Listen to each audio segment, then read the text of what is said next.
یہ بہت بڑے قیمتی نمبر ہے. اگر ہم ان کی قدر کریں، اگر ہم ان کی قدر کریں اور ان کو صحیح فرق کریں تو یاد رکھو طاقت کی آباد کی زندگی ہماری کامیاب ہے. اور روزانہ اگر ہم نے ان اوقات کی قدر نہ کی تو آخرت کے اندر پچھتانا پڑے گا اور وہ پچھتانا انسان نہیں ہے.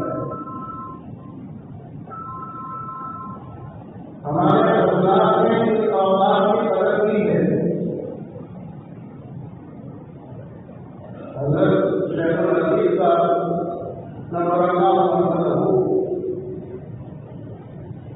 رائے کو حضرت رائے کو رحمۃ اللہ علیہ کے پاس جایا کرتے تھے. ایک مرتبہ جاتے ہوئے راستے میں ایک شخص ان کو ملا اور وہ بولے حضرت کو کچھ نہیں کہا، لیکن حضرت کے جذبات دوسرا شخص تھا اس کو دھمکایا اور دھمکانے میں 5 منٹ لگ گئے. 5 گھنٹے نہیں، صرف وہ 5 منٹ اس کے اندر خرچ ہو گئے. تو حضرت شیخ العزیز صاحب نور اللہ محمد ہوتے حضرت رائے رحمۃ اللہ علیہ کے ساتھ حاضر ہو کر سب سے پہلے یہ عرض کیا کہ حضرت ہم یہاں آپ کے پاس اپنے اوقات کی قدر کرنے کے لیے آتے ہیں کہ اوقات کی طرح گزارنے چاہیے. ایک شخص ہمیں ملا اور اس نے ہمارے 5 منٹ ضائع کر دیے. اگر ہمارے پاس 5 منٹ کی طرح ضائع ہوں گے تو آپ کے پاس آیا ہے.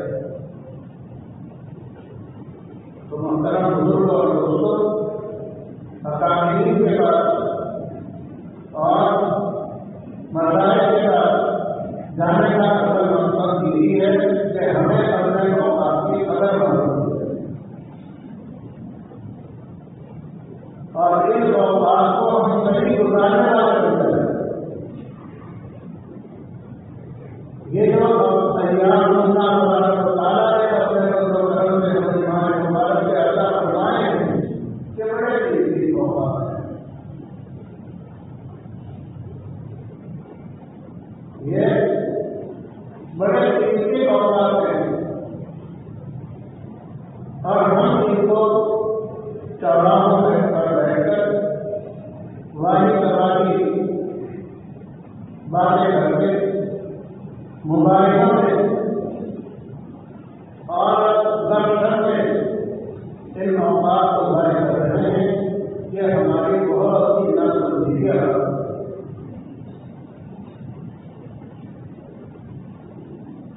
اکابرین نے جس طرح کے اوقات کی قدر کی ہے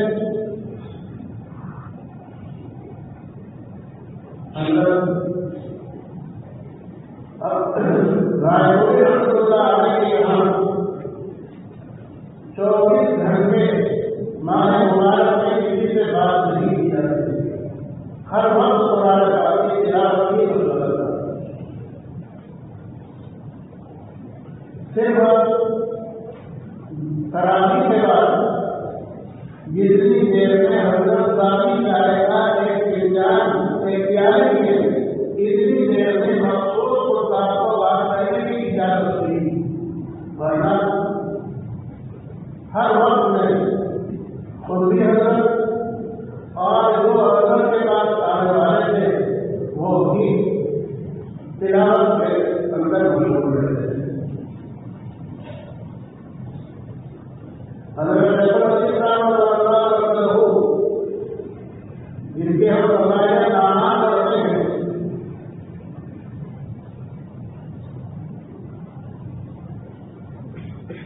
انہوں نے اپنے فیصلہ لکھا ہے کہ میں جو پارا تراویح کے اندر پڑھا کرتا تھا ہمارے مبارک میں اس کو 40 مرتبہ روزہ کرتا تھا. تراویح کا پڑھا روزانہ 40 مرتبہ اس کو پڑھتا تھا اور پھر ان کی ترتیب لکھتی ہے کہ اس طریقے سے اس کو پڑھتا تھا.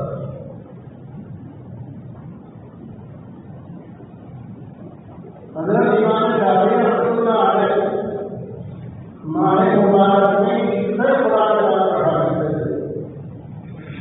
ایک قرآن پاک روزانہ رات میں پڑھتے تھے، ایک قرآن پاک روزانہ دن میں پڑھتے تھے، اور ایک قرآن پاک پوری تراویح کے اندر پڑھاتے تھے. تو محترم بزرگ اور لوگوں ہمیں چاہیے کہ ہم جہاں تک ہو سکے جتنا ہو سکے قرآن پاک کی زیادہ سے زیادہ تلاوت کریں. حضرت شیخ الاسلام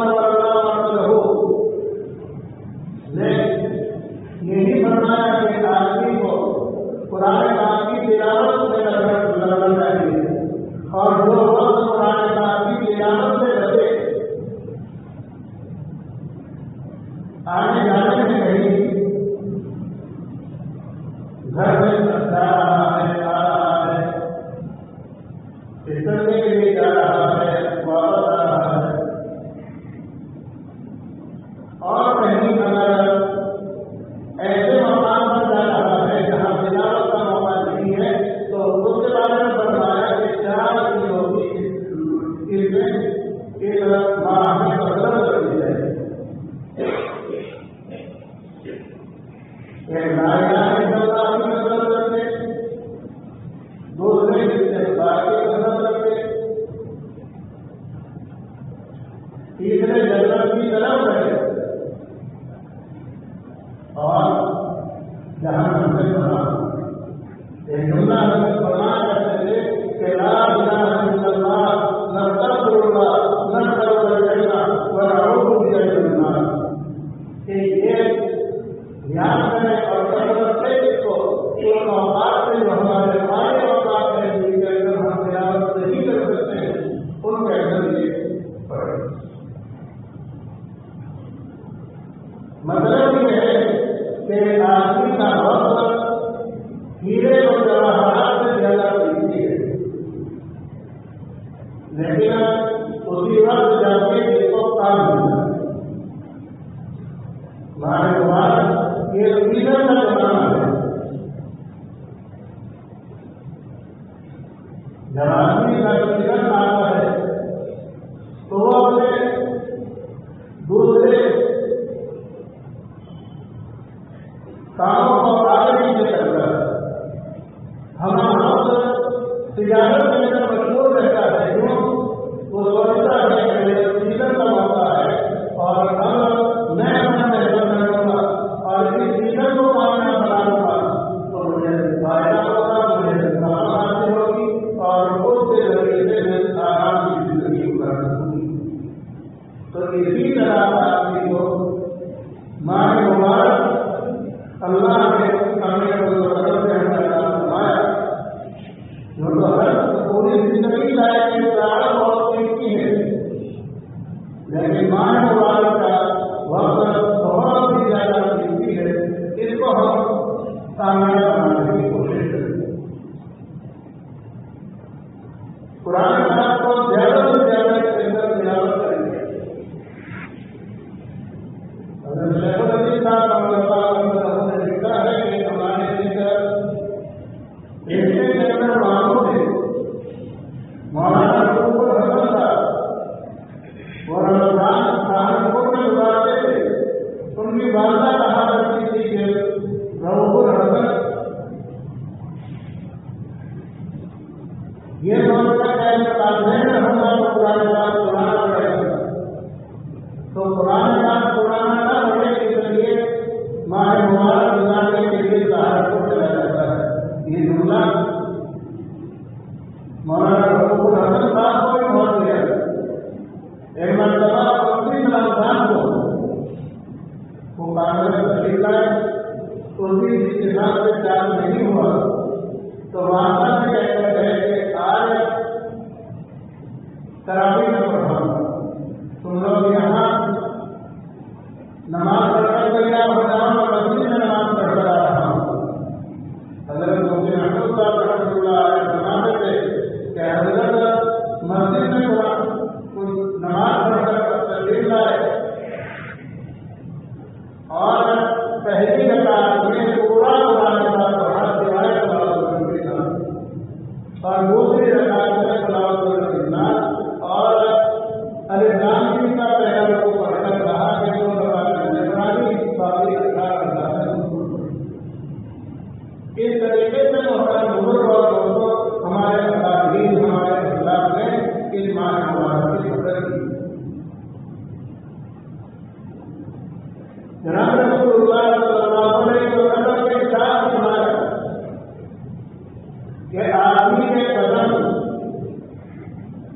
اللہ تبارک و تعالیٰ کے سامنے سے قیامت کے لیے ہلے میں نہیں جا سکتے 5 سالوں تک صحیح جواب ہے.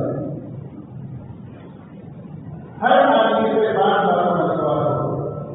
عمر 30 کے اندر بڑا کی جوانی 30 کے اندر گواہی مال کہاں سے کمایا اور مال کہاں پر خرچ کیا اور جو دکھ کی گزارے جانتے تھے ان پر کتنا ہو. ہر آدمی سے اس کے بارے میں سوال ہو. محترم بزرگ اور دوستوں ہم غفلت لے کر پڑے ہوئے ہیں.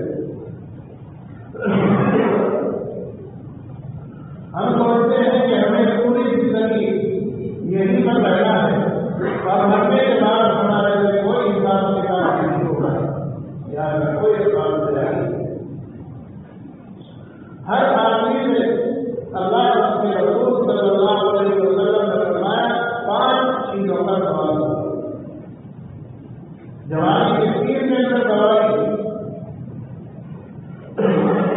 عمر کے 30 کے اندر سلامی,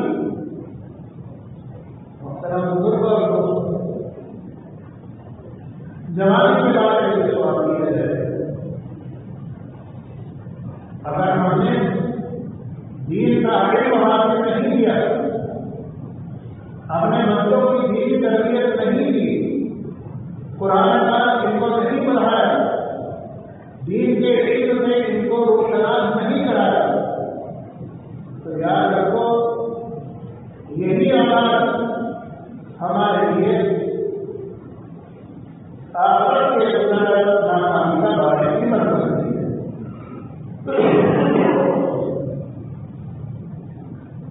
بزرگ اور دوستوں نے حضور اکرم صلی اللہ علیہ وسلم نے ارشاد فرمایا کہ ہر آدمی سے عمر کے بارے میں اور جوانی کے بارے میں سوال کیا جائے. واقعات کے اندر آتا ہے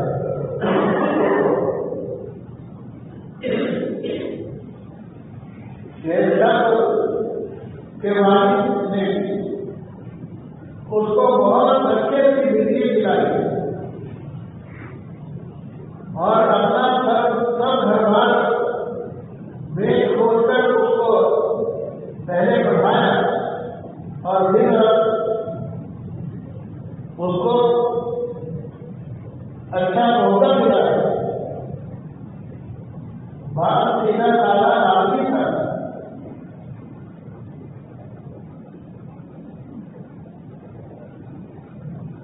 وہ اس کے پیچھے اتنی جذبہ پیدا ہوا کہ میں نے اپنے بچے کو اچھی زندگی دلائی, اچھے عہدے پر اس کو متعین کیا. ذرا دیکھ کر تو معلوم ہے وہ کس حال میں سیدھے سادے انداز میں بات اپنے بیٹے سے ملاقات کے لیے وہ اپنے دوستوں اخبار کے درمیان بیٹھا ہوا تھا.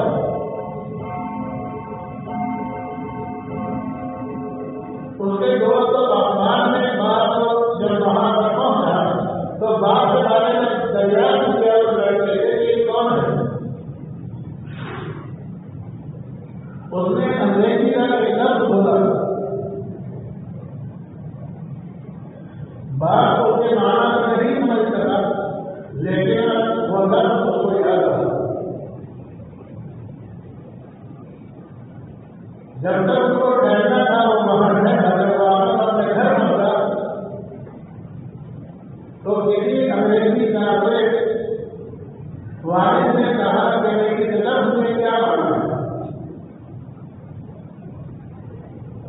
محترم بزرگ اور دوستوں غور کرنے کی بات ہے.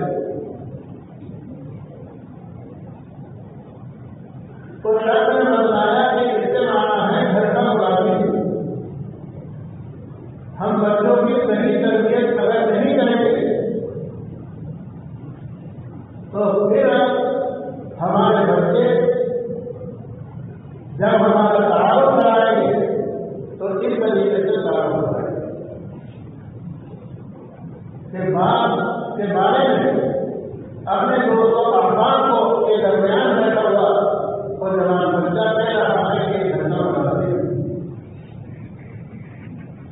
اگر ہم اس کی صحیح تربیت کریں گے، اس کو ماں باپ کے حقوق بتائیں گے، ماں باپ کے حقوق سکھائیں گے، پڑوسیوں کے حقوق اس کو سکھائیں گے، اس کی صحیح تربیت کریں گے، اس کو دینی تعلیم دلائیں گے، پھر ایسا نہیں ہو. محترم بزرگ اور دوستوں ہمیں سمجھنا چاہیے.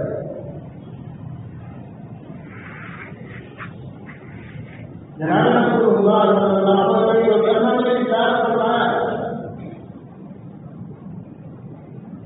کہ قیامت کے دن تیسرا سوال ہر ایک سے کیا جائے گا، مال کہاں سے کمانا. آج محترم بزرگ اور دوستوں ہم سمجھتے ہیں کہ مال آنا چاہیے، چاہے جس طریقے سے مال آئے، حلال طریقے سے آئے، حرام طریقے سے آئے، مال آنا چاہیے. حضور صلی اللہ علیہ وسلم نے ارشاد فرمایا کہ 4 آنے سود کے دینا یا دینا ایسا ہے جیسا کہ 33 مرتبہ مانگے دینا. یہ مال سرفر کا آداب ہے، لیکن یہ اسی وقت ہمارے لیے سرفر کا آداب بنے گا جب ہم اس کو حلال طریقے سے کمائیں. اگر حرام طریقے سے ہم نے اس کو کمایا تو یاد رکھو کہ یہ ہمارے لیے قربانی رکھتے ہو سکتا ہے. جناب رسول اللہ صلی اللہ علیہ وسلم نے ارشاد فرمایا کہ جس مال کی زکات نہیں دی جائے گی، قیامت کے دن وہ مال کمایا جائے گا اور مال نہ دے اور زکات نہ ادا نہ کرنے والے کے جگہ جگہ پر پہلو پر داغ لگایا جائے گا، پیشانی پر، پہلو پر، کمر پر، جگہ جگہ بدن پر داغ لگایا جائے. اور کسی روایت میں نے فرمایا کہ اس مال کو جانوروں کی جماعت بنا دی جائے گی، جن کے بڑے بڑے سیم ہوں گے، بڑے بڑے خود ہوں گے، اور اس برداشت نہ دینے والے کو پہنچا دیا جائے گا. اور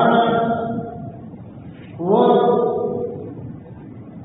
پوری جانوروں کی جماعت جس کے اوپر وہ چلے گی، جو اس کو اپنے ہندو سے مارے گی اور اپنے خوروں سے اس کو مارے گی. اور یہ نہیں کہ ایک مرتبہ مار دیا جائے گا تو بس کافی ہے، بلکہ بار بار اس کو اس کے اوپر کو چلایا جائے گا. اس لیے محترم بزرگوں کو ہمیں جہاں تک ہو سکے مال کو حلال طریقے سے کمانا چاہیے، اور ہمیں ہر سال پابندی کے ساتھ اپنے مال کو جوڑ کر 40% کا جو سارے انتظام ہے ان کو اپنے مال کی زکات ادا کرنی چاہیے. اور پھر یہی نہیں کہ ہم نے مال کو کمایا اور ہم چھٹی ہو گئی، بلکہ جناب رسول اللہ صلی اللہ علیہ وسلم نے ارشاد فرمایا کہ اس کے بارے میں خرچ کرنے کے بارے میں سوال کیا جائے گا کہ کہاں پر خرچ کیا ہے. مال کمانے کے بعد ہمارا ذاتی ملکیت ہو گئی ایسا نہیں ہے، بلکہ اللہ تبارک و تعالیٰ معلوم کریں گے کہ اس کو حلال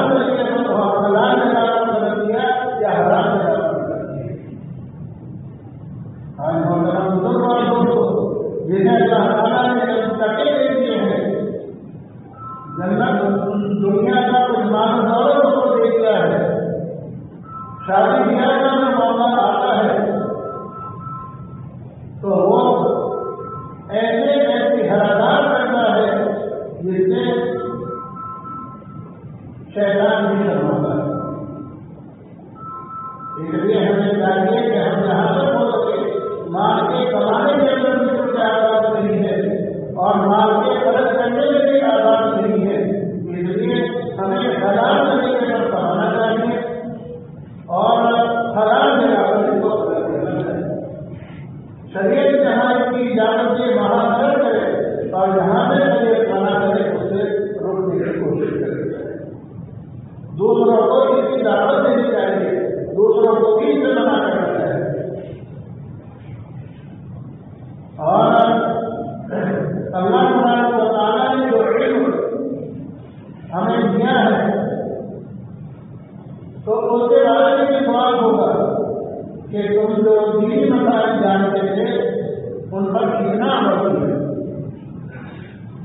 بعض لوگ یہ کہتے ہیں کہ ہم دینی مسائل جانتے ہی نہیں ہیں, لیکن نہ جاننا کوئی عذر شریعت کے اندر معتبر نہیں ہوگا. دینی مسائل کا نہ جاننا یہ مستقل کے جرم ہے, اس کی بھی ہمیں سزا بھگتنی پڑے گی. اس لیے محترم بزرگ اور دوستوں ہمیں چاہیے کہ ہم جہاں تک ہو سکے شریعت کے مطابق زندگی گزاریں اور شریعت کے اوپر عمل کرنے کی کوشش کریں. اللہ تبارک و تعالیٰ فرماتے ہیں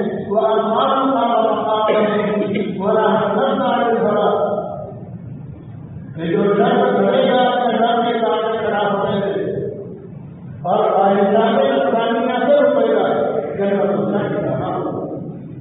تو محترم بزرگ اور دوستوں ہمیں چاہیے کہ ہم جہاں تک ہو سکے شریعت کے مطابق عمل کرنے کی کوشش کریں. میں نے ایک بار آپ کے سامنے پڑھی ہے کہ جناب رسول اللہ صلی اللہ علیہ وسلم سے سوال کیا گیا کہ نجات کا طریقہ یا رسول اللہ کیا ہے. آپ نے کتاب فرمایا زبان کو قابو میں رکھو.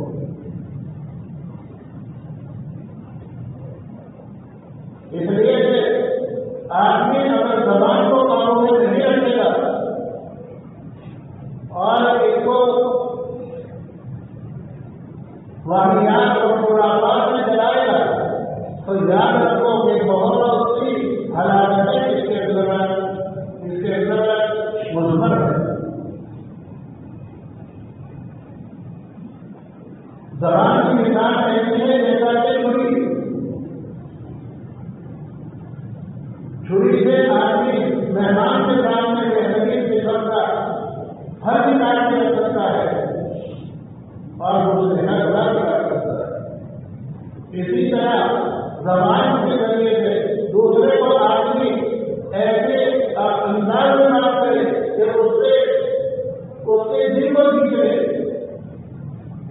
اور دنیا اور آخرت کی کامیابی کو حاصل ہو جائے. ایسی طریقہ بھی اختیار کر سکتا ہے اور اس زبان کے ذریعے سے بڑے بڑے گناہ بھی ہو سکتے ہیں.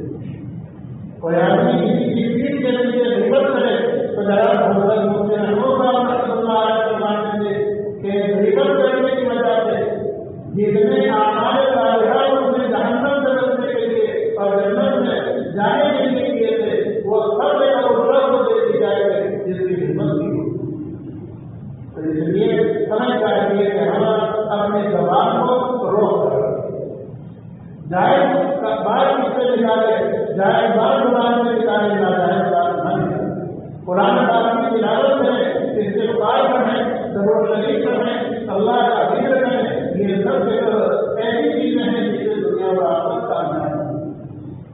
دوسری چیز فرمائیں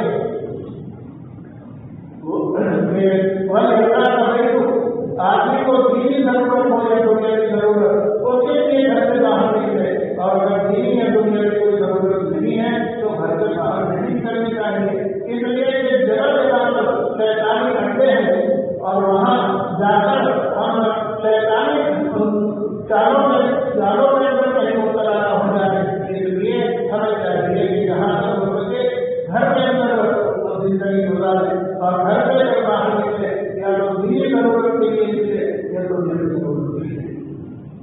تیسری چیز حضور صلی اللہ علیہ وسلم نے ارشاد فرمایا وقت کے اعلیٰ فقیر سے اپنے گناہوں کو یاد کر کے ان کے اوپر آنسو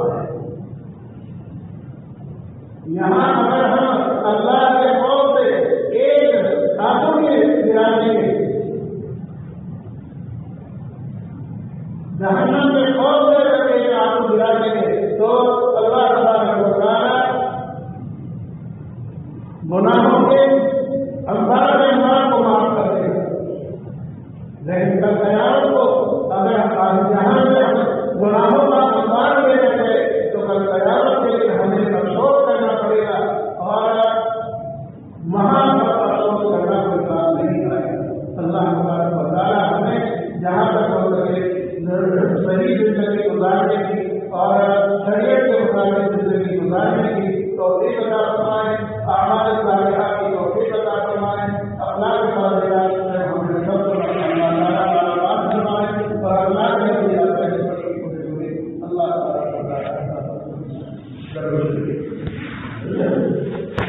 سبحان اللہ وبحمدہ تبارک اسمک وتعالى جدک ولا اله الا انت اللهم صل على سيدنا مولانا محمد وعلى ال سيدنا مولانا محمد وبارك وسلم ربنا ظلمنا انفسنا وان لم تغفر لنا وترحمنا لنكونن من الخاسرين ربنا لا تزغ قلوبنا بعد إذ هديتنا وهب لنا من لدنك رحمة إنك أنت الوهاب يا الله علمنا معاف فرما سيئات وحسنات الحمد فرما يا الله مبارک عطا فرمایا ہے یا اللہ ایک ساتھ کی قدر داری کی توفیق عطا فرما یا اللہ اتنے حضرات رہتے ہیں جو خودی کا رمضان رہتے ہیں اس رمضان میں نہیں ہے یا اللہ ہمیں بھی معلوم نہیں کہ ہم آخری رمضان میں رہے یا نہیں رہے یا اللہ طرف سے ہمیں ماہ مبارک کی اور زندگی کے اوقات کی قدر داری کی توفیق عطا فرما زیادہ سے زیادہ تلاوت کی توفیق عطا فرما زیادہ سے زیادہ ایمان دینے کی توفیق عطا